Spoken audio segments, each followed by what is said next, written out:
Hello guys, welcome to my channel. ఇంత ఉదయాన్నే వరుసలో మనం ఎక్కడికి వెళ్ళిపోతున్నాం అనుకుంటున్నారా? అదేనండి, కల్కి సినిమా రిలీజ్ ఉన్నది కదా, అందుకే థియేటర్ కాడికి వస్తాం.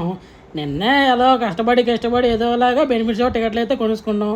క్రౌడ్ అయితే చూస్తున్నారు కదా, మనం అయితే ఇప్పుడు అయితే హాల్లోకి అయితే ఎంట్రీ అయిపోదాం.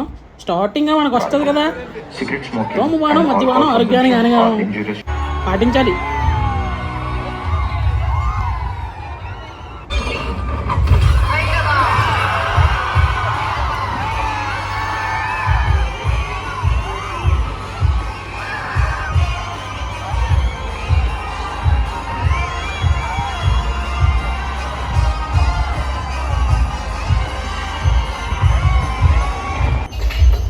సినిమా చెప్పదగ్గడికి ఏం లేదు, కానీ ఎలివెన్స్లో అయితే వేరే లెవెల్ అప్ప. క్లైమాక్స్ అయితే బాక్స్ ఆఫీస్ బద్దలైపోద్ది, అలా ఉంది. పార్ట్ 2 అయితే మరి అంచనాలు పెట్టుకోవచ్చు.